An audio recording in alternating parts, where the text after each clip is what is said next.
Hello everyone, I welcome you all to the next lecture of mathematics. और बच्चों, अभी तक के लेक्चर्स में हमने logarithm, inequalities, modulus function, logarithmic inequalities, modulus function and inequalities, ये सारी की सारी चीजें काफी डिटेल में देखी हैं, काफी अच्छे से देखी हैं। एक से एक हमने सवालों की प्रैक्टिस की है जिससे कि आपका कंसेप्ट और सॉलिड हो पाए।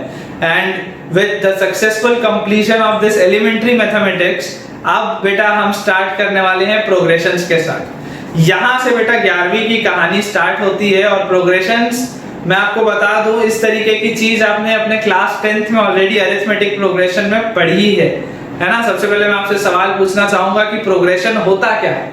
तो बच्चों देखिए, प्रोग्रेशन मतलब कोई भी एक ऐसी सीरीज या कोई भी एक नंबर्स का ऐसा पैटर्न जो कोई एक स्पेसिफिक रूल फॉलो कर रहे हैं। प्रोग्रेशन मतलब कोई भी एक सीरीज या कोई भी एक नंबर्स का पैटर्न जिसमें कोई एक स्पेसिफिक रूल फॉलो हो रहा है। किस तरीके का रूल? जैसे अरिथमेटिक प्रोग्रेशन जब हमने पढ़ा तब अरिथमेटिक प्रोग्रेशन में अरिथमेटिक उसके आगे वर्ड आता था। अरिथमेटिक मतलब क्या होता है? अरिथमेटिक मतलब होता है प्लस एंड माइनस। अरिथमेटिक का क्या मतलब होता है? Arithmetic means plus and minus, मतलब कि एक ऐसे नंबर की सीरीज या एक ऐसे नंबर्स का पैटर्न जिसमें प्लस और माइनस का रूल फॉलो होता है। और हमने वह चीज already arithmetic progression class 10th में देखा है कि किस तरीके से एक कॉमन डिफरेंस जो होता है वो कंटिन्यूअसली ऐड होता जाता है हर नंबर के साथ और आपके पास पूरी की पूरी एक सीरीज बन जाती है। तो चैप्टर की जो शुरुआत है वो हम करेंगे अरिथमेटिक प्रोग्रेशन के ही साथ। और हम जल्दी जल्दी जो जो चीजें हमने 10th की पढ़ी हुई हैं एक बार क्विक रिवीजन करेंगे और उसके बाद अरिथमेटिक प्रोग्रेशन को अगले लेवल में ले जाएंगे। आपने अभी तक के अगर लोगैरिथम और मॉड्यूलस के सारे लेक्चर्स मेरे देखे हैं तो आपको ये चीज मेरे बारे में पता चल चुकी होगी कि मैं आपको धीरे धीरे ऊपर उठाऊंगा। झटके से मैं आपको ऊपर बेटा नहीं उठाने वाला हूं, आप इस चीज को मान के रखिए। लेवल धीरे धीरे ही बढ़ता है। सबसे पहले मैं ये भी एक चीज आपको बताना चाहूंगा कि देखिए बच्चों, क्लासरूम में एक लिमिट से ज्यादा सवाल करवा पाना पॉसिबल नहीं होता है, लेकिन जो भी बच्चे इंटरेस्टेड हैं ज्यादा से ज्यादा क्वेश्चंस बनाने के लिए, उनसे मैं ये चीज जरूर कह सकता हूं कि अगर बच्चों आप इंटरेस्टेड हैं तो मैं आपके लिए एक ये चीज कर सकता हूं कि आप कमेंट सेक्शन में मुझे कमेंट करके बता दें, जो भी बच्चे इस अभी वीडियो को देख रहे हैं, और मैं आपको गूगल ड्राइव का लिंक शेयर कर दूंगा पर्सनली आपके या तो मेल आईडी में, या आप मुझे व्हाट्सएप कर सकते हैं। मैं अपना व्हाट्सएप नंबर भी आपको कमेंट में बता दूंगा, सो दैट कि आप ज्यादा से ज्यादा क्वेश्चंस की प्रैक्टिस कर पाएं एंड सो दैट कि आपका सिलेक्शन होने के चांसेस बढ़ जाए। आई रिपीट माय वर्ड्स, आपके सिलेक्शन होने के चांसेस बढ़ जाएं। वो सिर्फ और सिर्फ तब बढ़ेंगे जब एफर्ट्स आप लेंगे। ठीक है, तो जरूर मुझे कमेंट्स में आप बताइए कि अभी तक के जो जो टॉपिक्स हो चुके हैं क्या आपको उसके और एक्स्ट्रा क्वेश्चंस चाहिए या नहीं चाहिए प्रैक्टिस के लिए। तो फिर मैं कुछ उस तरीके का ब्रेनस्टॉर्मिंग करता हूं सो दैट कि मैं हर बच्चे को, जो बच्चा इस वीडियो को अच्छे से देख रहा है और जो बच्चा चाहता है आईआईटीज में सिलेक्ट होना, इंजीनियरिंग करना, उन बच्चों की मैं हेल्प कर पाऊं। तो विदाउट वेस्टिंग एनी टाइम बच्चों, हम स्टार्ट करते हैं अरिथमेटिक प्रोग्रेशन के साथ। ठीक है बेटा, तो देखिए आप जैसा देख सकते हैं जो काम की थ्योरी है जो आपने क्लास 10th में पढ़ी हुई थी, उसके क्विक रिवीजन के लिए मैंने कई सारी चीजें आपके लिए बोर्ड में लिख दी हैं। हम एक बार इसको जल्दी से देख लेते हैं, फिर कुछ जो कंसेप्ट आपने 10th में शायद नहीं पढ़े होंगे या हो सकता है पढ़े भी हो, हम उन्हें देखेंगे, कुछ सवालों की प्रैक्टिस करेंगे और इस तरीके से आज का लेक्चर हमारा आगे बढ़ेगा।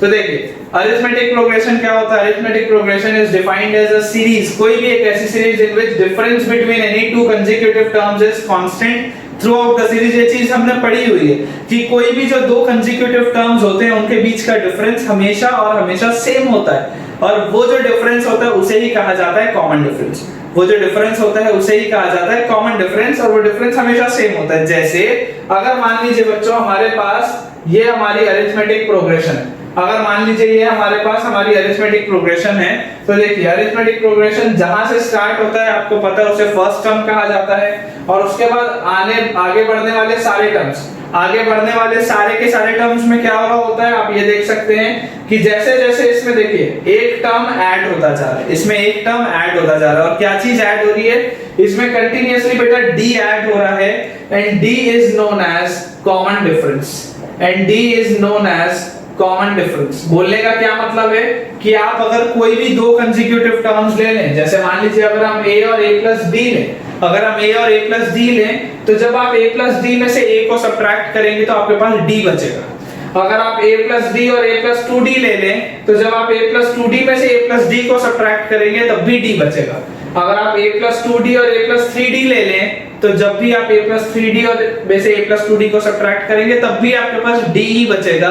बोलने का ये मतलब है कि बेटा जब कोई भी आप कंसेक्यूटिव टर्म्स लेंगे उसमें डिफरेंस हमेशा कांस्टेंट आएगा। Difference will always be constant, difference will always be constant. और वो जो डिफरेंस होता है उसी ही कहा जाता है कॉमन डिफरेंस। उस डिफरेंस को ही कहा जाता है कॉमन डिफरेंस। इसको आप डिफाइन ऐसे भी कर सकते हैं कि कॉमन डिफरेंस वो नंबर होता है जो हर सक्सेसिव टर्म में जुड़ता जाता है। कॉमन डिफरेंस वो नंबर होता है, देखिए यहाँ पर कुछ भी नहीं था, इसमें d जुड़ गया तो ये आ गया, इसमें d जुड़ गया तो ये आ गया, इसमें d जुड़ गया तो ये आ गया। तो कॉमन डिफरेंस को आप ये भी कह सकते हैं कि ये वो नंबर है जो हर सक्सेसिव टर्म में ऐड होता जाता है आपके अरिथमेटिक प्रोग्रेशन में। अब इसके बाद देखिए ये बहुत एक सिंपल सी प्रॉपर्टी है कि अगर आपके पास बेटा a b और c तीन नंबर्स ap में होंगे then 2b will be equal to a plus c। अगर मान लीजिए आप में से किसी को भी डाउट आ रहा है कि सर आपने ये कैसे लिख दिया, तो बच्चों आप बहुत आसानी से देख सकते हैं। देखिए अगर a b और c तीनों ap में हैं तो हमारे क्लास 10th के कांसेप्ट से हमें ये चीज पता है। अभी भी जो हमने वो जो चीज देखी ऊपर कि कोई भी दो कंसेक्यूटिव नंबर्स के बीच का difference is always same, the difference is always same. तो b माइनस a की जो वैल्यू होगी, b माइनस a की जो वैल्यू होगी वही same value c minus b की भी होगी, वही same value c minus b की भी होगी। b माइनस a की जो वैल्यू होगी वही वैल्यू c माइनस b की भी होगी और ये किसके बराबर होगा? कॉमन डिफरेंस के बराबर। तो यहाँ से अगर हम रीअरेंज करें इस माइनस b को यहाँ ले आते हैं तो ये हो गया b प्लस b और इस माइनस a को यहाँ ले आते हैं तो वो प्लस a हो गया और प्लस c वैसे का वैसे ही। Then it gives me 2b is equal to a plus c, जो ये रिजल्ट लिखा हुआ है, जो ये रिजल्ट लिखा हुआ है। इसके बाद अगर हम देखें तो हम सबको पता है जनरल टर्म जो AP का होता है, जनरल टर्म जो AP का होता है उसे जनरली हम an के फॉर्म में रिप्रेजेंट करते हैं जिसकी वैल्यू होती है a plus n minus 1 times d, a plus n minus 1 times d। General term को ही nth टर्म भी बोला जाता है, जनरल टर्म को ही last term of the AP भी कई बार हम बोल देते हैं, राइट। कई बार हमने 10th में ऐसे सवाल देखे हैं जिसमें आपसे पूछा जाता था कि find the last term of the AP, तो आप उस लास्ट टर्म को आप मान लेते थे an is equals to a plus n minus 1 into d और फिर जो भी आपको चीजें पूछी जाती थी आप उसमें वो सारी वैल्यूज डाल करके निकाल लेते थे लास्ट टर्म को। तो कई बार जनरल टर्म को आप लास्ट टर्म बोल देते हैं, nth टर्म बोल देते हैं, वो हमारे ऊपर है, सवाल पे डिपेंड करता है कि हम उसे क्या कंसीडर करने वाले हैं। लेकिन उसकी वैल्यू आई होप आप सबको याद होगी अपने 10th के बेसिस पे। अगर आपको याद नहीं है तो बहुत बुरी बात है, आपको याद होना चाहिए, आप जो पढ़ के आए हैं। आपकी इसकी वैल्यू होती है a plus n minus 1 times d, जहां पर n जो होता है n belongs to capital N। Capital N को हमेशा क्या बोला जाता है बेटा? Capital N is always known as natural numbers, capital N is always known as natural numbers. तो आपके पास ये जो स्मॉल n होता है वो हमेशा और हमेशा क्या होगा बच्चों? नेचुरल नंबर होगा। This will always be a natural number. इसके बाद देखिए अगर कॉमन डिफरेंस की हम बात करें जो कि d है, कॉमन डिफरेंस पॉजिटिव भी हो सकता है, कॉमन डिफरेंस नेगेटिव भी हो सकता है और कॉमन डिफरेंस की वैल्यू 0 भी हो सकती है। कई सारे बच्चे ये वाला जो पॉइंट होता है वो मिस कर जाते हैं। Common difference can be positive, it can be negative and it can be 0 also, it can be 0 also. ये सब आपने पढ़ा हुआ है, इसलिए ये सारी की सारी चीजें मैंने लिख दी हैं सो दैट कि आपका जल्दी से रिवीजन हो जाए। इसके बाद इस तरीके का भी एक सवाल आपकी एनसीईआरटी में लास्ट ईयर क्लास 10th में दिया हुआ था कि find 5th term from the last, find 6th term from the last. इस तरीके के जो सवाल होते हैं उसमें भी आप देख लीजिए अगर nth term from the last आपको बोला जा रहा है, अगर आपको nth term from the last बोला जा रहा है तो वो होता क्या है? nth term from the last is actually equal to m minus n plus 1th term from the beginning. nth term from the last is actually equal to m minus n plus 1th term from the beginning. इसका अगर आपको proof देखना हो तो आप 10th के video lectures देख सकते हैं, उसमें आपको ये सारी की सारी चीजें मिल जाएंगी। मैंने 10th में भी अरिथमेटिक जो प्रोग्रेशन पढ़ाया है वो काफी डिटेल में पढ़ाया है, तो इसमें आपको वो वाली चीज मिल जाएगी, ठीक है। अब nth term from the last is actually m minus n plus 1th term from the beginning, जहां पर ये जो m है, जहां पर ये जो m है वो क्या है? m is the total number of terms, m is the total number of terms। बोलने का मतलब ये है कि अगर मान लो हमारे पास एक सीरीज है जिसमें टोटल मान लो 15 टर्म्स है, एक सीरीज है जिसमें टोटल 15 टर्म्स है और अगर आपको कहा जाता है कि find fifth term from the last, find fifth term from the last. तो आप इसमें क्या बोलेंगे, ये m है, ये n है, तो fifth term from the last will be m minus n plus 1th term from the beginning, मतलब 15 minus 5 10 plus 1 11th term from the beginning। इसका मतलब 11th term from the beginning। कैसे, अब देखिए, अगर आपका लास्ट टर्म 15th था, second last 14th, third last 13th, उसके बाद फोर्थ लास्ट 12th और फिफ्थ लास्ट क्या होगा 11th टर्म। फिफ्थ लास्ट क्या होगा 11th टर्म। तो fifth term from the last is actually 11th term from the starting, is actually 11th term from the starting। ये वाली चीज अपने को ध्यान रखनी है, ठीक है। इसलिए मैंने यहाँ पे स्टार मार्क देके लगाया हुआ है। nth term from the last is actually m minus n plus 1th term from the beginning, जहाँ पे m क्या होता है, m is the total number of terms। इसके बाद sum of the first n terms, हमें पता है सम जो होता है बेटा फर्स्ट n टर्म्स का, इट इज sn, है ना। sn होता है, जैसे ये an से हम रिप्रेजेंट करते हैं, ये sn से हम रिप्रेजेंट करते हैं। sn की वैल्यू होती है n/2 times 2a plus n minus 1 into d, या यहां पर हम इसको a plus an भी लिख सकते हैं, जहां पे अगेन an क्या है, an is the last term और the general term of the। ये सारी चीजें आप पढ़ के आए, इसलिए मैं इसको बहुत ज्यादा डिटेल में नहीं समझा रहा हूं, ठीक है।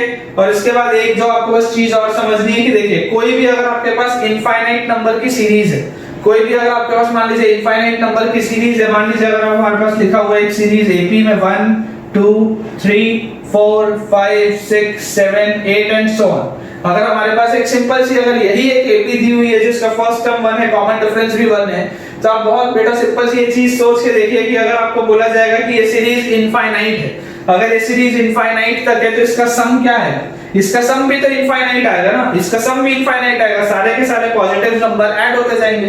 तो बोलने का क्या मतलब है, अगर d की वैल्यू 0 से बड़ी होती, अगर बेटा कॉमन डिफरेंस की वैल्यू 0 से बड़ी होती है, तो उस सिचुएशन में क्या होगा, उस सिचुएशन में बेटा आपका जो सम आएगा वो इंफिनिटी आएगा। अगर d की वैल्यू 0 से बड़ी है, अगर कॉमन डिफरेंस पॉजिटिव है, तो आपका जो सीरीज का सम आएगा वो इंफिनिटी आएगा। और अगर कॉमन डिफरेंस की वैल्यू 0 से छोटी है, अगर कॉमन डिफरेंस की वैल्यू 0 से छोटी है, तो आपका जो सीरीज का सम आएगा वो क्या आएगा, नेगेटिव इंफिनिटी आएगा, वो आएगा नेगेटिव इंफिनिटी। आपको आई होप ये सारी की सारी चीजें समझ में आ गई होंगी। एक बार आप इसे जल्दी से बच्चों नोट डाउन करके रख लीजिए।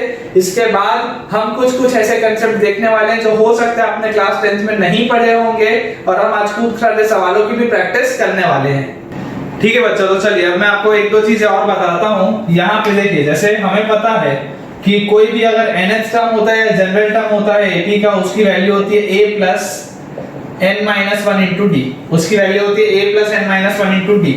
तो ऐसे सिचुएशन में आपको क्या पता है, a जो होता है वो फर्स्ट टर्म होता है, d जो होता है वो कॉमन डिफरेंस होता है, और n जो होता है वो क्या होता है, n होता है बेटा a set of natural number, उसमें से कोई भी उसकी वैल्यू हो सकती है। तो अगर मैं इसे ओपन अप करूंगा तो ये आएगा a plus nd minus d, ये आएगा a plus nd minus d, या इसे हम लिख सकते हैं a minus d plus nd, a minus d plus nd। तो बेटा देखो, यहां से हमें क्या चीज समझ में आती है, यहां से बच्चों हमें ये चीज समझ में आती है कि जो n है उसका जो भी कोफिशिएंट होगा, n जिस भी चीज से मल्टीप्लाई हो रहा होगा, जरूर और जरूर वही क्या होगा, कॉमन डिफरेंस। मतलब अगर मान लो आपको कोई सवाल में दिया जाता है कि general term of n AP is, मान लो 7 plus 2n, मान लो general term of n AP is 7 plus 2n, तो find common difference, find common difference. तो आपको डायरेक्टली ये चीज पता होनी चाहिए कि n मेरा जिस नंबर से मल्टीप्लाई हो रहा होता है वही मेरा कॉमन डिफरेंस होता है, n जिस नंबर से मल्टीप्लाई हो रहा होता है वही मेरा कॉमन डिफरेंस होता है। तो यहाँ से d की वैल्यू डायरेक्टली आप 2 लिख सकते हो। ये बहुत छोटा सा पॉइंट है बच्चों, लेकिन ये आपका कम से कम 1 मिनट बचा सकता है, ठीक है। आप ऐसा सोच के देखो अगर आप इसको सॉल्व करते तो आप यहाँ से बोलते a1 की वैल्यू क्या होगी, n की वैल्यू में 1 रखूंगा तो 7 plus 2 ये आ जाएगा 9। अगर हम a2 की वैल्यू देखें तो a2 बताओ क्या आएगा, a2 आ जाएगा 7 plus 2 into 2 4, तो इसकी वैल्यू आ जाएगी 11। a3 की वैल्यू क्या आएगी, 7 plus 2 into 3 6, इसकी वैल्यू आ गई देखो 13। तो आपने क्या देखा, 9 11 13 एंड सो ऑन जो सीरीज बन गई AP में, इसका कॉमन डिफरेंस क्या है, 11 minus 9 which is equal to 2। तो ये तो आप डायरेक्टली बता सकते हैं। तो आपको ये चीज पता होनी चाहिए कि if the general term of an AP is given, if the general term of an AP is given, then common difference is the coefficient of n। आपको ये चीज बेटा ध्यान रखनी है कि common difference is the coefficient of n। ये कहां पर होता है? ये होता है बेटा तब जब हमें जनरल टर्म गिवन होता है। जब हमें जनरल टर्म गिवन होता है तो जो कॉमन डिफरेंस होता है वो एक्चुअल में क्या होता है? कोफिशिएंट होता है n का। वो एक्चुअल में कोफिशिएंट होता है n का। कि अगर यहाँ पे an की वैल्यू 7 + 2n दी हुई थी, अगर यहाँ पे an की वैल्यू 7 + 2n दी हुआ था, तो this is actually a linear equation. This is actually a linear equation in n। आपको ये चीज समझनी पड़ेगी कि एक्चुअल सेंस में क्या है, ये एक लीनियर इक्वेशन है n में। ठीक है बेटा, मैं आपको अगली चीज बता रहा हूं। देखिए सम ऑफ n टर्म्स की वैल्यू क्या होती है? n/2 times 2a + n-1 * d। ये चीज हमें पता है। अब अगर हम इसे सॉल्व करें, थोड़ा सा सिंपलीफाई करें, तो ये n/2 जब इस 2a से मल्टीप्लाई होगा तो इसकी वैल्यू आएगी na plus n/2 times d multiplied by n-1। ये चीज आनी चाहिए। जब हम इसे सॉल्व करेंगे तो आएगा na plus n² d/2 minus n/d/2। na plus n² d/2 minus n/d/2। तो बेटा देखो, ये जो Sn का इक्वेशन आया है, दिस Sn का equation is actually a quadratic. This is actually a quadratic in n। और आपको यहाँ पे बच्चों एक चीज और दिख रही होगी कि इस पूरे में कोई भी कांस्टेंट टर्म नहीं है। ये भी n वाले टर्म्स में, ये भी n वाले टर्म्स में, ये भी n वाले टर्म्स में। तो this is a quadratic in n with no constant term. ये सारी चीजें बहुत बेसिक सी चीजें, लेकिन ये सब आपका कंसेप्ट जो है वो टेस्ट करती है कि आपको सवाल आता है या नहीं, आपका कंसेप्ट स्ट्रांग है या नहीं। सिर्फ फॉर्मूला पता होने से कुछ नहीं होता, ये सारी चीजें ऑब्जर्व करनी है ना। अभी आप आने वाले टाइम पे क्वाड्रेटिक पढ़ेंगे तो बहुत बढ़िया सवाल बनेंगे जब क्वाड्रेटिक को इस सारी चीजों से मिक्स किया जाएगा। बहुत बढ़िया सवाल बनेंगे। इसलिए आपके ये सारे कंसेप्ट क्लियर होना जरूरी है, नहीं तो बेटा आप जेई मेंस तो निकाल लोगे लेकिन जेई एडवांस में एकदम गोल हो जाओगे पूरे के पूरे। तुम्हें अगर जेई एडवांस निकालना है, जो कि तुम्हारा एम है, जो तुम्हें आईआईटी तक पहुंचाएगा, वो सिर्फ और सिर्फ तब हो सकता है जब तुम बहुत कंसेप्चुअली पढ़ोगे सारी की सारी चीजों को। तो देखो, this is a quadratic in n with no constant term. अब बेटा आप इमेजिन करो, आप एक चीज इमेजिन करो कि अगर मान लो आपको लिखा जाए कि हमारे पास Sn है, हमारे पास जो Sn है उसकी वैल्यू दी हुई है मान लो 4n - n²। मान लो Sn हमारे पास वैल्यू दी हुई है 4n - n² और मान लो आपको बोला जाता है फाइंड द कॉमन डिफरेंस। अब देखो आपने अगर यहाँ पे ये चीज पकड़ ली है कि this is a quadratic in n with no constant term, मुझे ये बताओ क्या मैं ये बोल सकता हूँ कि d/2 is actually coefficient of n² जो है वो किससे मल्टीप्लाई हो रहा है? वो d/2 से मल्टीप्लाई हो रहा है। तो d/2 is actually the coefficient of n²। या हम बोल सकते हैं common difference is equal to 2 times coefficient of n²। 2 times coefficient of n²। जैसे पिछले वाले केस में हमने क्या देखा था कि कॉमन डिफरेंस क्या होता था? Common difference was actually the coefficient of n। अगर हमको जनरल इक्वेशन पता होता था, अगर हमें कोई जनरल टर्म पता होता था AP का, तो जो कॉमन डिफरेंस होता था वो n का कोफिशिएंट होता था। वैसे ही अगर हमें सम ऑफ n टर्म्स पता है AP का, तो कॉमन डिफरेंस क्या होगा? Common difference will be 2 times the coefficient of n²। तो अगर मेरे पास ये सवाल हो तो मैं डायरेक्टली अपना आंसर बोल सकता हूं कि भाई कोफिशिएंट ऑफ n² -1 है, तो कॉमन डिफरेंस की वैल्यू -2 होनी चाहिए। आपका समय बचता है, आपका कम से कम 1 मिनट इसमें बचेगा। तो देखिए, अगर मान लीजिए हमें इसे सॉल्व करना हो तो हम इसे कैसे सॉल्व कर सकते हैं? हमें पता है S1 क्या होता है। S1 की वैल्यू A1 के बराबर होती है। S1 की वैल्यू A1 के बराबर होती है। क्यों? मान लो अगर हमारे पास एक सीरीज है A1 A2 A3 A4 and so on. मान लो हमारे पास एक सीरीज है। अब इसमें मान लो बेटा आपको बोला जाता है S2। तो S2 मतलब क्या होता है कि शुरू के 2 टर्म्स का सम। S3 मतलब क्या होता है? शुरू के 3 टर्म्स का सम। वैसे S1 क्या होता है? S1 होता है शुरू के 1 टर्म का सम। तो शुरू के 1 टर्म का सम क्या होता है? शुरू वाला टर्म। शुरू के 1 टर्म का सम मतलब शुरू वाला टर्म। तो शुरू वाला टर्म क्या है? A1। तो S1 की वैल्यू क्या है? A1 के बराबर है। तो यहाँ पे अगर हम n की जगह 1 रख दें तो ये आ जाएगा 4 - 1 का स्क्वायर विच इज 1। तो A1 की वैल्यू बेटा आ जाएगी 3। A1 की वैल्यू बेटा आ जाएगी 3। अब अगर आपको बोला जाता है S2 निकालने, अगर आपको बोला जाता है S2 निकालने, तो बताओ S2 क्या होगा? S2 होगा शुरू के दो टर्म्स का सम। तो शुरू के दो टर्म्स कौन कौन से? A1 plus A2। शुरू के दो टर्म्स है A1 प्लस A2। A1 की वैल्यू मेरे पास 3 है, तो इसे मैं लिख सकता हूँ 3 प्लस A2। इसे मैं लिख सकता हूँ 3 प्लस A2। और मुझे ये भी पता है कि S2 अगर मुझे निकालना है, तो मैं यहाँ पे क्या लिख सकता हूँ? 4 into 2 minus 2 का स्क्वायर। 4 into 2 minus 2 का स्क्वायर। 4 into 2 is 8, 2 का स्क्वायर is 4, 8 minus 4 is 4। तो यहाँ से मुझे बेटा बताओ, यहाँ से बेटा मुझे बताओ कि आपके पास A2 की वैल्यू कितनी आ गई? 4 minus 3 which is equal to 1। तो A2 की वैल्यू आ गई 1, A1 की वैल्यू थी 3। तो पहला टर्म आपके पास 3 आया, दूसरा टर्म आपके पास 1 आया। इस लॉजिक से जाओगे तो अगला टर्म -1 आएगा। तो कॉमन डिफरेंस कितना है? कॉमन डिफरेंस की value I 1 minus 3 which is equal to -2, जो कि मैंने यहाँ डायरेक्टली बोल दिया था, जो कि मैंने यहाँ डायरेक्टली बोल दिया था। कम से कम ये मेहनत करने में आधा 1 मिनट तो बचेगा, पेपर में वो सारे के सारे मिनट्स बेटा काम आएंगे।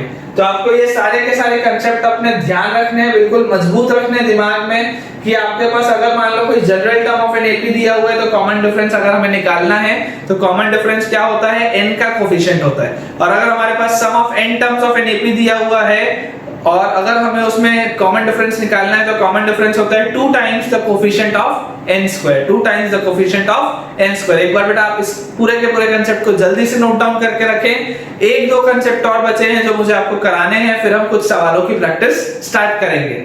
ठीक है बच्चों, तो आई होप आपको अभी तक की सारी चीजें अच्छे से समझ में आई होंगी।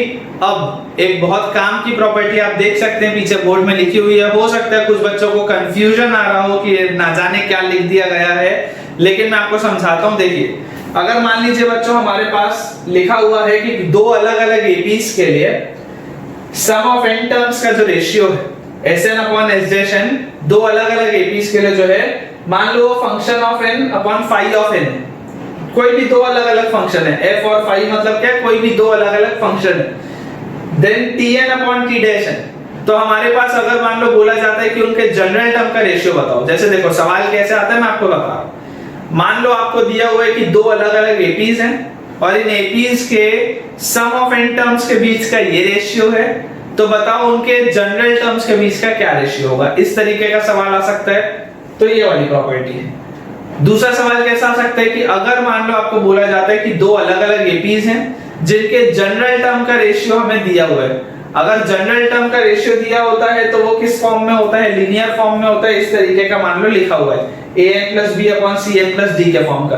तो बताओ उनके सम ऑफ n टर्म्स के बीच का क्या रेशियो होगा। अब मैं आपको यही प्रॉपर्टी समझाने वाला हूं। बहुत काम की प्रॉपर्टी है, बढ़िया प्रॉपर्टी। अगर हमें पता हो तो अच्छा है, समय बचेगा अगर हमें पता हो तो। चलिए देखते हैं।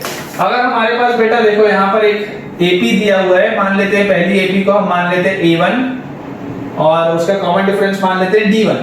तो बताओ सम ऑफ n टर्म्स क्या होगा?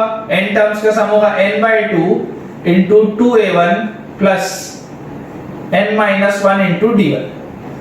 n/2 into 2a plus n minus 1 into d यही होता है। तो n टर्म्स का है तो ये इसका सम होगा अपॉन s डैश n। बताओ क्या होगा? s डैश n होगा, है तो n टर्म्स इसमें भी, तो दोनों में n ही आएगा, अपॉन 2a2, इसका फर्स्ट टर्म a2 मान लेते हैं, प्लस n minus 1 into इसका कॉमन डिफरेंस मान लेते हैं d2। इसका कॉमन डिफरेंस मान लेते हैं d2। बिल्कुल जनरल लेके सॉल्व करते हैं सो दैट कि प्रॉपर रिजल्ट हमारे पास आ पाए। यहां से बच्चों देखो हम देख सकते हैं ये वाला n/2 और ये वाला n/2 हो जाएगा कैंसिल। तो कैंसिल हो जाएगा, तो हमारे पास मान लो आपको दिया हुआ है 2a1 plus n minus 1 into d1 upon 2a2 plus n minus 1 into d2। मान लो ये जो था ऊपर वाला ये फंक्शन ऑफ n है और ये अलग फंक्शन है फाई ऑफ n, है ना। ये दोनों अलग अलग फंक्शन आपको दिए हुए हैं कि हमारे पास जो दो अलग अलग एपीज हैं उनके सम ऑफ n टर्म्स का ये रेशियो है। आपको बोला जा रहा है मुझे ये बताओ कि उनके जनरल टर्म्स के बीच में क्या रेशियो होगा। आपको क्या बोला जा रहा है कि मुझे ये बताओ उनके जनरल टर्म्स के बीच में क्या रेशियो होगा। अब आप बेटा ये सोच के देखो कि अगर मुझे यहाँ पे जनरल टर्म चाहिए होता तो जनरल टर्म क्या होता है? जनरल टर्म होता है a plus n minus 1 into d, इस फॉर्म का होता है। जनरल टर्म क्या होता है? a plus n minus 1 into d के फॉर्म का होता है। यहाँ पे बेटा आप देखो n के साथ क्या है, यहाँ पर आप ध्यान से अगर देखोगे, देखो a की जगह पे यहाँ पे 2a1 लिखा हुआ है, n minus 1 into d वाली चीज तो सही है। अगर मैं n की जगह अगर मैं n की जगह 2n-1 रख दूं, अगर मैं n की जगह 2n-1 रख दूं तो उससे फायदा क्या होगा? एक बार देखो, रख के देखो, n क्या है? कोई भी नेचुरल नंबर हो सकता है। तो अगर n नेचुरल नंबर है तो 2n-1 भी तो नेचुरल नंबर होगा, तो फर्क नहीं पड़ता है ना। हम n को किसी भी और अलग नेचुरल नंबर से रिप्लेस कर सकते हैं, क्योंकि n बिलोंग्स टू अगर नेचुरल नंबर लिखा था तो वो कोई भी नेचुरल नंबर हो सकता है। तो अगर मैं n को 2n-1 के फॉर्म का बोलता हूं तो यहां से आप देखिए बेटा, जैसे हम यहां रखेंगे तो ये क्या हो जाएगा? 2a1 प्लस n की जगह रख दिया 2n-1 और ये वाला -1 वैसे का वैसा ही, ये n की जगह मैंने रखा है 2n-1, साथ में d1 वैसे का वैसे ही है अपॉन नीचे देखो 2a2 प्लस n की जगह रखा 2n-1 -1 d2। ठीक, बेनिफिट क्या हुआ? बिल्कुल आप बेटा ध्यान से समझने की यहाँ पे देखिए कोशिश कीजिए कि यहाँ पे देखिए ये 2n-1 और -1, ये पूरा का पूरा अंदर लिख सकता हूं मैं 2n-2 और नीचे भी देखो 2n-1 और -1, इसको भी लिखा जा सकता है 2n-2। और मुझे ये बताओ कि क्या ये 2n-2 में से 2 कॉमन आ गया तो अंदर बन गया n-1, और इस 2n-2 में से भी 2 कॉमन आ गया तो अंदर बन गया n-1। ठीक, अब मुझे बताओ बेटा, ये वाले भी टर्म में 2a1 है, ये वाले भी टर्म में 2 वाला टर्म कॉमन है, तो क्या ये 2 यहां से और यहां से निकाल के मैं इस तरीके से बाहर लिख सकता हूं। और नीचे भी देखिए, ये इसमें 2 वाला टर्म है, इसमें भी 2 वाला टर्म है, तो ये 2 वाले टर्म को यहां से हटा करके मैं बाहर लिख सकता हूं। और ये देखिए 2 से 2 कैंसिल आउट हो गया, तो हमने कन्वर्ट किस फॉर्म में कर दिया? a1 plus n-1 into d1, a2 plus n-1 into d2। तो किया क्या था? किया ये था बेटा कि हमने n को रिप्लेस कर दिया था 2n-1 से, हमने n को रिप्लेस कर दिया था 2n-1 से। तो हमारे पास क्या निकल आया? हमारे पास बेटा निकल आया जनरल टर्म का रेशियो। हमारे पास बेटा निकल आया जनरल टर्म का रेशियो। बोलने का क्या मतलब है कि जहां जहां n होगा वहां वहां पर 2n-1 रख दो, जहां जहां पर n होगा वहां वहां पर 2n-1 रख दो, तो इस तरीके से रिजल्ट हमारे पास आ जाता है। अभी जब हम इसके सवालों की प्रैक्टिस करेंगे तो आपका ये कांसेप्ट और ज्यादा बेहतर तरीके से क्लियर हो पाएगा। फिलहाल के लिए आप इस तरीके से इस चीज को समझ के रखिए कि अगर हमें मान लीजिए सम ऑफ n टर्म्स का रेशियो दिया जाता है और जनरल टर्म्स का रेशियो पूछा जाता है, तो उन n टर्म्स के रेशियो में जहां जहां पर n होगा, अगर मैं n की जगह 2n-1 रख देता हूं तो मेरे पास जनरल टर्म का रेशियो आ जाएगा, मेरे पास जनरल टर्म का रेशियो आ जाएगा। अगर आपको बच्चों ये वाला कांसेप्ट समझने में थोड़ा भी डाउट आए तो आप नीचे कमेंट कर सकते हैं। बिलीव मी, अगर आपको ये कांसेप्ट समझ में नहीं आ रहा है तो इस तरीके में बेस्ड जो भी सवाल होंगे वो आपसे नहीं बनेंगे। बिलीव मी, ये सवाल बनाना बहुत मुश्किल है अगर आपको ये कांसेप्ट समझ में नहीं आता, तो ये रिप्लेस करना very important, it is very important. ठीक है, अगली चीज देखिए, यहाँ पर हमारे पास क्या लिखा हुआ है बेटा? अगली चीज में हमारे पास यहाँ पे लिखा हुआ है कि अगर हमारे पास जनरल टर्म का रेशियो दिया होता, इसी का वाइस वर्सा, इधर सम ऑफ n टर्म्स दिया हुआ था तो जनरल टर्म निकाला, अगर जनरल टर्म का रेशियो दिया हो तो सम ऑफ n टर्म्स का रेशियो कैसे निकालना है अब हम वो देखते हैं। देखिए, हमारे पास जनरल टर्म कोई भी हो सकता है a1 plus n-1 upon d1 into d1, और अपॉन में आ जाएगा a2 plus n-1 into d2। ये हमारे पास जनरल टर्म का रेशियो होगा। अब मुझे क्या करना था? मुझे बेटा निकालना था इस फॉर्म का, इस फॉर्म का अगर मुझे निकालना है सम ऑफ n टर्म्स के फॉर्म का, तो सम ऑफ n टर्म्स होता क्या है? सम ऑफ n टर्म्स तो होता है कि n/2 into 2a plus n-1 into d, इस फॉर्म का होता है। ये तो इस फॉर्म का होता है। चलो एक बार माना कि n/2 और n/2 तो कट जाएगा तो कोई दिक्कत नहीं है, पर मुझे इस a के सामने 2 तो जनरेट करना पड़ेगा, मुझे इस a के सामने इस 2 को तो जनरेट करना पड़ेगा। वो कैसे करें? यहाँ पर देखो, यहाँ पर मैंने क्या किया था? यहाँ पर ये वाले a के सामने का 2 मैंने हटाया था, यहाँ पे मैंने इस a के सामने का 2 हटाया था। तो कैसे हटाया था? मैंने n को 2n-1 से रिप्लेस कर दिया था। अब अगर ये पूरी की पूरी चीज उल्टी है, वो जो हमने किया था ये उसका उल्टा है, तो आप ऐसा सोचो कि अगर मैंने n को 2n-1 से रिप्लेस किया था, तो अगर मुझे उल्टा जाना होता तो मैं इस -1 को इधर ले आता, तो ये n+1 हो जाता, यहाँ 2n ही है, और n को मैं किससे रिप्लेस कर देता? n+1/2 से। सोच के देखो, n को 2n-1 से रिप्लेस किया, सीधा सीधा गया सम ऑफ n टर्म्स को जनरल टर्म्स के रेशियो में डिफाइन किया। ठीक है, जनरल टर्म्स का रेशियो भी निकाल लिया सम ऑफ n टर्म्स से। अगर मुझे उल्टा आना होता कि अगर मेरे पास जनरल टर्म्स का रेशियो दिया होता और सम ऑफ n टर्म्स का रेशियो निकालना होता, तो उल्टा आने के लिए मैं इस -1 को इधर ले आया और ये वाले n को मैंने किस फॉर्म में लिख लिया, n+1/2 के फॉर्म में। करके देखते हैं क्या आता है। देखो, जब बेटा मान लो मैं n को n+1/2 से रिप्लेस करूंगा तो यहां आएगा a1 plus n+1/2 -1 d1 upon a2 plus n+1/2 -1 d2।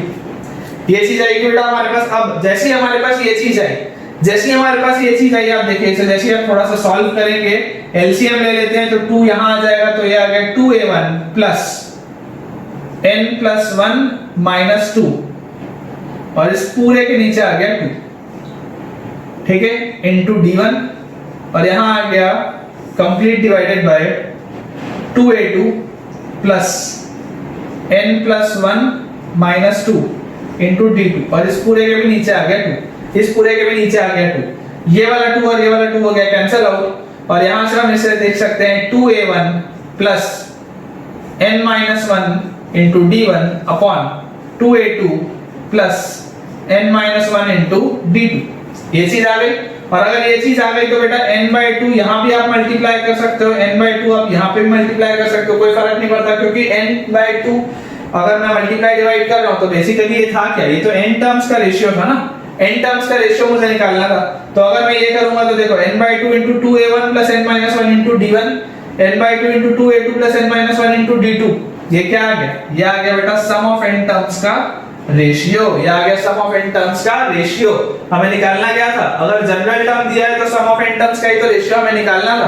तो हमने किया क्या बेटा, हमने क्या किया, आप ये चीज समझो। देखो अभी जब हम सवाल करेंगे तो आपको ये पूरा का पूरा कंसेप्ट बेहद आसानी से समझ में आ जाएगा और आपके बढ़िया से कंसेप्ट भी क्लियर हो जाएंगे। लेकिन आपको अभी ये चीज मान के चलनी है कि इस तरीके का रिप्लेस करना, कि कौन से वेरिएबल को किस फॉर्मेट में लिखें या किस तरीके से रिप्लेस करें, ये आप देखिए यहाँ पे देख पा रहे हैं। अगर आप मेरी बात मानेंगे तो आप बच्चों ऐसा कीजिए, एक बार आप वीडियो को पॉज करिए और एक बार इस पूरी की पूरी चीज को अपने आप से बनाने की कोशिश करिए। अगर आप बना लेंगे तो बिलीव मी आपको ये पूरा का पूरा कंसेप्ट भी और क्लियर हो जाएगा और इस तरीके के सवाल और आसानी से आपसे बनने लगेंगे। ठीक है बेटा, तो अब हमने बेसिक जो थ्योरी है अरिथमेटिक प्रोग्रेशन की, जितना आपको अभी तक नॉलेज था 10th का या जो भी छूटा हुआ था, वो सारी की सारी मैंने चीजें आपको बता दी हैं। 10th में अरिथमेटिक मीन आपने नहीं पढ़ा है, अरिथमेटिक मीन पे हम चर्चा जरूर करेंगे, लेकिन उसके पहले आज हम कुछ सवाल बना लेते हैं सो दैट कि हमारा कंसेप्ट जो है वो और थोड़ा सा स्ट्रांग हो जाए और उसके बाद फिर हम अरिथमेटिक मीन लेकर के आगे बढ़ेंगे। तो सबसे पहले बच्चों हम शुरू करते हैं कुछ क्वेश्चंस के साथ। पहला सवाल, इस चीज का आपको रिजल्ट याद भी होगा, ये कुछ रिजल्ट हैं, अगर हमें याद रहता है तो बहुत अच्छी बात है। Sum of first n natural numbers, sum of first n natural numbers क्या होता है भाई, पहले n नेचुरल नंबर्स का सम तो हमें पता है 1 2 3 4 एंड सो ऑन, ये सारे के सारे क्या हमारे पास नेचुरल नंबर्स है। अगर हमें इसका सम निकालना है तो इसका सम क्या होगा, n टर्म्स का, तो n/2 into 2a plus n-1 into common difference 1। यहां से क्या आ गया n/2 into 2 plus n-1, तो यहां से आ गया n/2 into n+1, n/2 into n+1, मतलब हमारे पास पहले n नेचुरल नंबर्स का सम क्या होता है, n into n+1/2, n into n+1/2। ये आपको रिजल्ट याद होना चाहिए, आपको कोई भी किसी भी वक्त ये चीज पूछे आपको तुरंत मुंह ज़बानी याद होना चाहिए। ये सब निकालने की जरूरत नहीं है, ये सब कुछ चीजें ऐसी हैं जो हमारे टाइम सेव करती हैं। अब मैं आपको बेटा प्रेफर करूंगा कि आप एक नोटबुक ऐसी बना के रखें जिसमें सारी की सारी काम की चीजें लिखी है ना, चाहे लॉगरिथम में हो, चाहे मॉड्यूलस में हो, चाहे इनइक्वालिटीज में, जो भी बिल्कुल टू द पॉइंट चीजें वो आपको याद होनी चाहिए बेटा, तभी आपका ये स्ट्रांग हो पाएगा मैथ्स। अदरवाइज आप स्पीड में मार खा जाओगे, आपको कंसेप्ट आता भी होगा तो आप स्पीड में मार खा जाओगे। इस वजह से आपको ये सारी चीजें याद हो तो बहुत अच्छा है। अगला है बेटा sum of first n odd natural numbers. Sum of first and odd natural numbers. अगर हमें इसकी वैल्यू निकालनी है, ठीक है, तो इसकी हम वैल्यू कैसे निकाल सकते हैं? देखिए, अगर हमें इसकी वैल्यू निकालनी है n ऑड नेचुरल नंबर्स की, तो आपका पहला ऑड नंबर होता है 1, फिर 3, फिर 5, फिर 7 एंड सो ऑन। तो इसका जो सम आएगा Sn वो कितना आएगा? n/2 इनटू फर्स्ट टर्म, या वैसा लिख सकते हैं n/2 into 2a plus n-1 into common difference क्या है? 2। कॉमन डिफरेंस क्या है? 2। तो यहां से बताइए कितना आ गया? n/2 into 2 plus 2n-2 into 2 plus 2n-2। ये 2 और ये -2 कट गया, तो यहां से बच्चों वैल्यू आ गई हमारे पास n/2 टाइम्स 2n। 2 से 2 कैंसिल आउट हो गया, तो इसकी वैल्यू आ गई n²। इसकी वैल्यू आ गई n²। मतलब कि पहले n ऑड नेचुरल नंबर्स की जो वैल्यू होती है उसका जो सम होता है वो होता है n²। ये सारे रिजल्ट्स हैं बेटा, अगर याद हो तो बहुत अच्छा है, अगर याद हो तो थोड़ा सा टाइम बचता है हमारा। इसके बाद अगर n नेचुरल नंबर्स का निकाल लिए, ऑड नंबर्स का भी निकाल लिए, एक बार sum of n even natural numbers निकाल लेते हैं, है ना। n इवन नेचुरल नंबर्स, शुरू के नेचुरल नंबर्स अगर हम निकालें n इवन नेचुरल नंबर्स, तो बताइए इसका जो सीरीज होगा वो क्या होगा? 2, 4, 6, 8 एंड सो ऑन, राइट। तो यहां से अगर आप ऐसे बोलेंगे तो वो क्या आएगा? n/2 into 2a plus n-1 into common difference is 2, this gives me n/2 into 4 plus 2n-2 which is equal to n/2 into 2n plus 2। यहां से 2 कॉमन आ जाएगा, तो this will be n into n plus 1, this will be n into n plus 1। ये आ गया Sn की value, ये आ गई बच्चों Sn की value n into n plus 1। ठीक है बच्चों, इसकी वैल्यू आ गई n इनटू n प्लस 1। इसकी वैल्यू क्या आ गई? n into n plus 1। तो बोलने का मतलब ये है, बोलने का मतलब सिंपल सा है बेटा, और ये है कि हमको ये सारी चीजें याद होनी चाहिए, हमको ये सारी चीजें याद होनी चाहिए। थोड़ा थोड़ा भी जो हम समय बचाएंगे उससे एक मेजर हमारे पास समय बच जाएगा हमारे पेपर में। तो हमने देख लिया है कि n नेचुरल नंबर्स का सम होता है n इनटू n प्लस 1/2। अगर हमारे पास n ऑड नेचुरल नंबर्स हो तो उसका सम होता है n², और अगर हमारे पास n इवन नेचुरल नंबर्स हो तो उसका सम होता है n इनटू n प्लस 1। उसका सम होता है n इनटू n प्लस 1। अब हम कुछ क्वेश्चंस की प्रैक्टिस करेंगे। ठीक है बेटा, पहला सवाल हमारे सामने यहाँ पे लिखा हुआ है फाइंड किसकी वैल्यू हमें निकालनी है? 100² minus 99² plus 98² minus 97² plus 96² minus 95² and so on till plus 2² minus 1²। हमें इसकी वैल्यू बेटा निकालनी है। अब देखो, बहुत आसान सा सवाल है। अगर हमारे पास ये चीज दी हुई है तो हम इसको बताओ कैसा लिख सकते हैं? हम बेटा इसको लिख सकते हैं 100² माइनस 99² को 100 माइनस 99 इनटू 100 प्लस 99, ये चीज लिखी जा सकती है। वैसे ही 98² माइनस 97² को हम क्या लिख सकते हैं? 98 माइनस 97 इनटू 98 प्लस 97। सिमिलरली हमारे पास अगर लिखा हुआ 96² माइनस 95², उसको लिखा जा सकता है 96 minus 95 into 96 plus 95 and so on till कहां तक हम लिख सकते हैं इसको? 2² माइनस 1² है तो 2 minus 1 times 2 plus 1, 2 minus 1 times 2 plus 1। तो यहां से अगर हम इसे सॉल्व करेंगे तो देखिए 100 माइनस 99 तो होता है 1 मल्टीप्लाइड बाय 100 प्लस 99 होता है 199।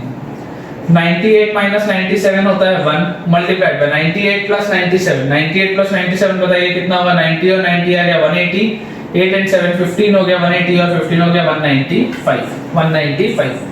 इसके बाद 96 माइनस 95 होता है 1, 96 प्लस 95, 96 प्लस 95 बताइए कितना आ जाएगा? ये आ जाएगा हमारे पास 90 एंड 90 इज 180 एंड 180 के बाद 6 और 5 इज 11, तो 191 and so on till 2 minus 1 is 1 and 2 plus 1 is 3।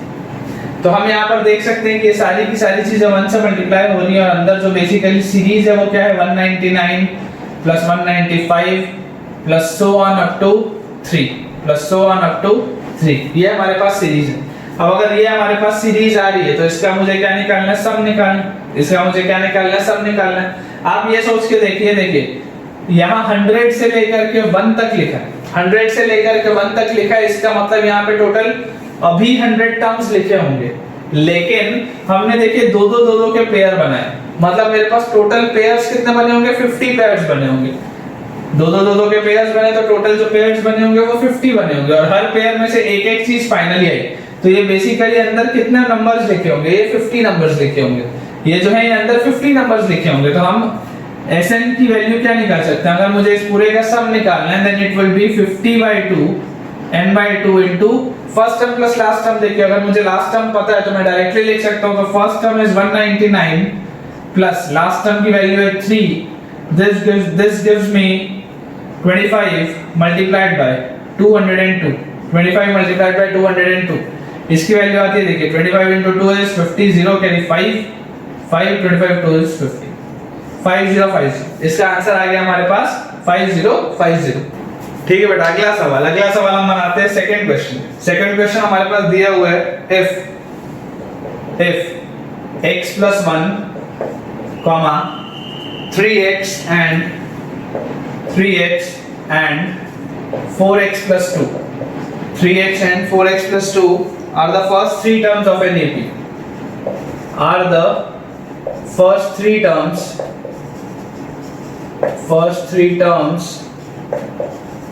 of an AP। तो लिखा हुआ है then find its fifth term। तो हमें बताना है फिफ्थ टर्म क्या होगा। एक बेहद आसान सा सवाल, बहुत आसान सा सवाल है। देखिए अगर हम इसे सॉल्व करते हैं तो आप यहाँ पर देख सकते हैं कि अगर ये तीन टर्म्स एपी में है और ये पहले के तीन टर्म्स है, तो हमें क्या पता है कि कॉमन डिफरेंस सेम होता है। या हमने अभी एक प्रॉपर्टी भी देखी थी कि अगर a, b और c तीनों एपी में होते हैं तो 2b की वैल्यू a plus c के बराबर होती है। 2b की वैल्यू a plus c के बराबर होती है। तो मतलब मैं ये बोल सकता हूँ 2 times 3x must be equal to a plus c, which is x plus 1 plus 4x plus 2। तो यहाँ से 6x की वैल्यू आ जाएगी मेरे पास 5x plus 3, या x की वैल्यू आ जाएगी 3। बहुत आसान सा सवाल है। जैसे इसको मैं यहाँ पे पुट कर दूंगा तो देखिए पहला टर्म जो मेरे पास है AP का वो आ गया 3 plus 1 4, दूसरा टर्म जो है मेरे पास वो आ गया 3 into 3 9, और तीसरा टर्म मेरे पास आ गया 3 into 4 12 plus 2 14। ये मेरे पास तीन टर्म्स आ गए। बहुत क्लियरली मुझे दिख रहा है इसमें कॉमन डिफरेंस जो होगा वो कितना है, इसका कॉमन डिफरेंस है 5, कॉमन डिफरेंस की वैल्यू है 5। तो a 5 हमसे पूछा जा रहा है। फिफ्थ टर्म क्या होगा, fifth term will be a plus 4d, fifth term will be a plus 4d। ये चीज अपने 10th में पढ़ी है। तो यहाँ से a आ गया आपके पास 4 plus 4 times d की वैल्यू है 5। The answer is 24। बहुत आसान से सवाल है। धीरे करके हमारा अपना लेवल बढ़ते जाएगा। ठीक है, बढ़ते जाएगा, धीरे लेवल बढ़ेगा। एक बार में ज्यादा डिफिकल्ट सवाल नहीं बनाना। ठीक है बेटा, देखो तीसरे सवाल में हमारे पास क्या लिखा हुआ था, the coefficient of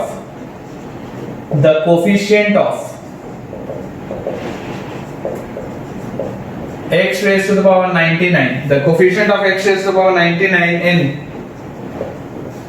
x minus 1 multiplied by x minus 2 multiplied by x minus 3 and so on till x minus 100।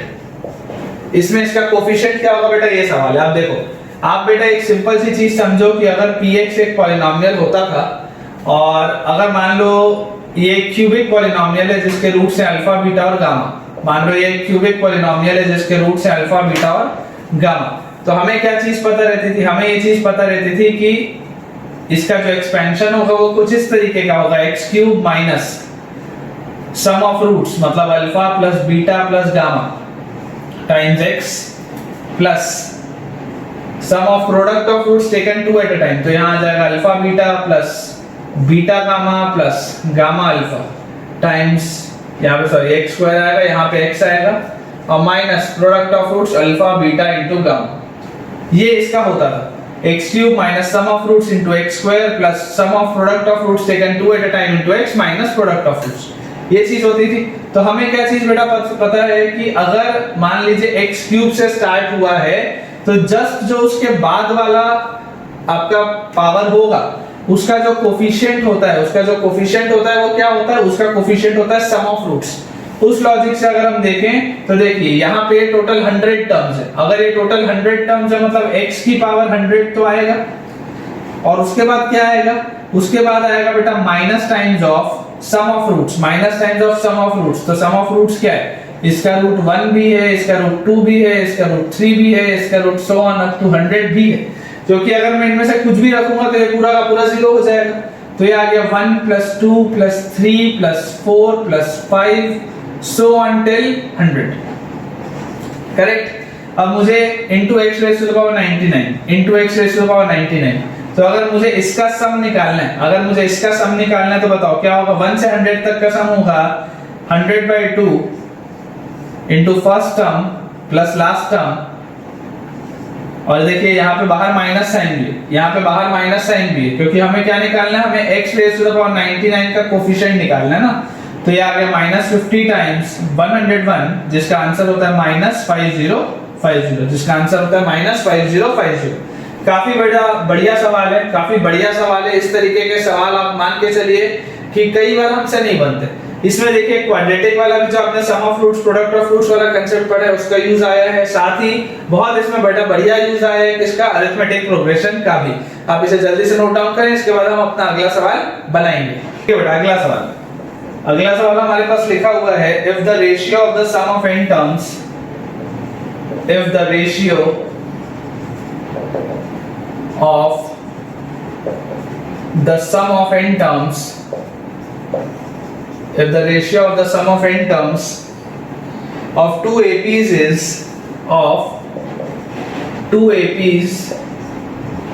is 3n plus 1 is to 2n plus 3, 3n plus 1 is to 2n plus 3, ये दो APs के sum of n terms का ratio है। then find the ratio of their 11th terms, then find the ratio of their 11th terms, then find the ratio of their 11th terms। ये बेटा अपने पास सवाल है, अपने पास सवाल यहाँ पे दिया हुआ है। अब आपने अभी देखा था, जो हमने इंपॉर्टेंट एक प्रॉपर्टी में देखा था कि अगर सम ऑफ n टर्म्स हमें गिवन है, अगर सम ऑफ n टर्म्स हमें दिया हुआ है कुछ इस तरीके का, function of n upon phi of n के फॉर्म का अगर हमें दिया होता है, और अगर आपको बोला जाता है कि बताओ nth टर्म्स के बीच का क्या रेशियो होगा, अगर आपको बोला जाता है कि nth टर्म के बीच का क्या रेशियो होगा, तो उसका आंसर आपको बोला हुआ था n को 2n-1 से रिप्लेस कर दो, n को 2n-1 से रिप्लेस कर दो। लॉजिक क्या था उसके पीछे का बेटा? उसके पीछे का लॉजिक ये था कि Sn होता है n/2 times 2a1 plus n-1 times d1, और ये आ जाएगा नीचे n/2 into 2a2 plus n-1 times d2। ये वाली चीज इसके पीछे का लॉजिक था। और इसमें अगर हम यहाँ पे देखेंगे तो देखिए n/2 और n/2 कैंसिल आउट होता है, और मुझे यहाँ पे क्या बेटा करना है, देखो मुझे n को 2n-1 से रिप्लेस करना है। तो उससे क्या होगा, यहाँ 2n-2 बनेगा, 2 कॉमन आएगा, इधर से भी 2 कॉमन आएगा, तो ये nth टर्म के रेशियो में कन्वर्ट हो जाएगा। अब अगर मान लीजिए इस फॉर्म में दिया हुआ है, तो मुझे यहाँ दिख रहा है Sn अपॉन S'(n), इसकी वैल्यू देखिए कितना दिया हुआ है, 3n+1 अपॉन 2n+3। ये चीज बच्चों अपने को दिया हुआ है। अगर मुझे बेटा ये वाली यहाँ पे चीज दी हुई है, अब मुझे ये बताओ कि मुझे पता है n को 2n-1 से अगर मैं रिप्लेस करूंगा तो मेरा आंसर आ जाएगा। तो अगर मुझे tn अपॉन t'(n) की वैल्यू निकालनी है, तो जहां पे n है वहां पे 2n-1 रखेंगे, तो 3 times 2n-1 plus 1 upon 2 into 2n-1 plus 3, ये आ गया। जैसे ही हम इसे सॉल्व करेंगे तो देखिए 3 इंटू 2n 6n, 3 इंटू -1 -3 और plus 1 -2 upon 2 into 2n 4n और -2 और प्लस 3 प्लस 1। ठीक। अब जैसे ही बेटा ये चीज आई, आपको किसके बीच का रेशियो बोला गया, देखो ये tn और t'(n) था, आपको 11th टर्म्स के बीच का रेशियो बोला गया। तो 11th टर्म के बीच का रेशियो क्या होगा, n की वैल्यू आप 11 रख दो, n की वैल्यू आप 11 रख दो, तो t11 अपॉन t'11, इसकी वैल्यू कितनी आ जाएगी, 6 इंटू 11 -2 अपॉन 4 इंटू 11 प्लस 1, तो 6 इंटू 11 आ गया 66, 66 में से 2 गया आ गया 64 upon 4 into 11 is 44 plus 1 is 45। आपका आंसर आ गया 64 अपॉन 45। अब बेटा इसमें एक चीज समझो, अब इसमें एक चीज समझो, अगर आपको बेटा ये तरीका नहीं पता है कि हमें n को किस तरीके से रिप्लेस करना है, तो वैसे सिचुएशन में आप चाहे लाख कोशिश कर लो, ये सवाल बना पाना आपके लिए बेहद मुश्किल है।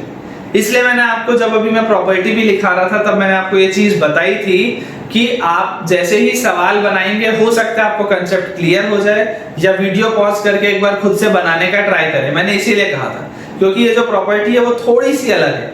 हम आज तक जितना मैथ्स पढ़े हैं, हम कई बार इस तरीके के अभी सब्स्टिट्यूशंस नहीं पढ़े। इस तरीके के सब्स्टिट्यूशंस हम पढ़ेंगे आगे, जैसे जैसे हमारा मैथ्स और कॉम्प्लेक्स होता जाएगा, इस तरीके की हम चीजें पढ़ेंगे। और इसकी प्रैक्टिस कैसे होगी, जब हम ज्यादा से ज्यादा ऐसे सवाल बनाया करेंगे। तो घबराना नहीं है, आप इसे जल्दी से एक बार नोट डाउन करें और इसके बाद हम अपना नेक्स्ट क्वेश्चन बनाते हैं। ठीक है बेटा, नेक्स्ट क्वेश्चन। नेक्स्ट क्वेश्चन हमारे पास लिखा हुआ है, फाइंड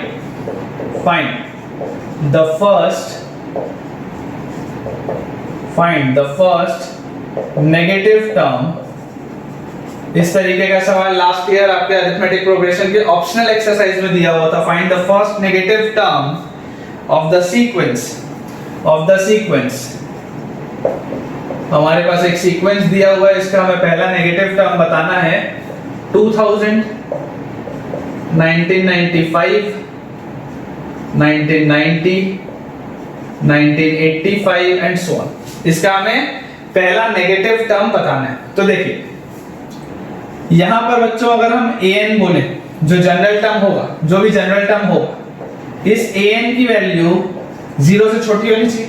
इस an की वैल्यू 0 से छोटी होनी चाहिए। या an क्या होता है, an होता है बेटा a plus n-1 into d।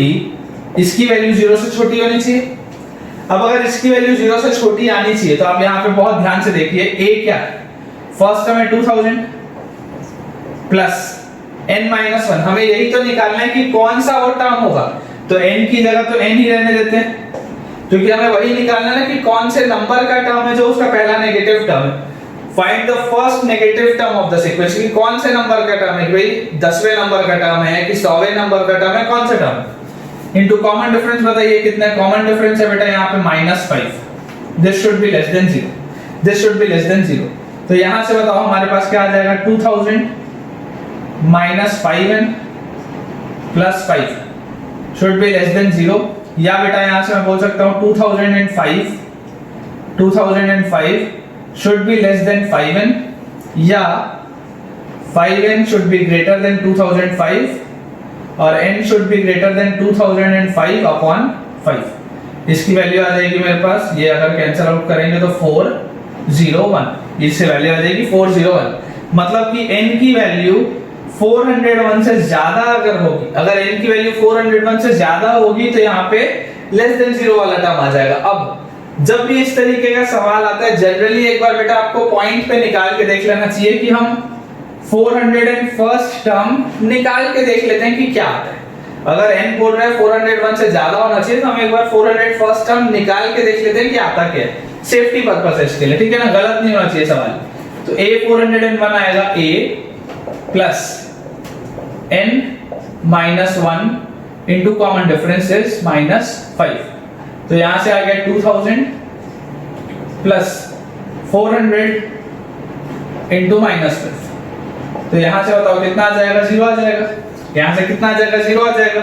इसका मतलब आपको देखो क्या बोला गया था, which is the first negative term. पहला नेगेटिव टर्म कौन सा होगा, 401st टर्म जो है वो 0 के बराबर है। 401st टर्म जो है 0 के बराबर है, मतलब जो 402nd टर्म होगा, जो 402nd टर्म होगा उसकी वैल्यू होगी -5, उसकी वैल्यू होगी -5। और वो बेटा जो टर्म होगा वो आपका पहला नेगेटिव टर्म होगा, वो वाला टर्म आपका पहला नेगेटिव टर्म होगा। नेक्स्ट सवाल बेटा हमारे पास लिखा हुआ है, how many terms are identical in the two APs, how many terms are identical, how many terms are identical in the two arithmetic progressions, in the two arithmetic progressions कौन कौन से हमारे पास बेटा लिखा हुआ है 2, 4, 6, 8 and so on, 2, 4, 6, 8 and so on up to 100 terms, up to 100 terms।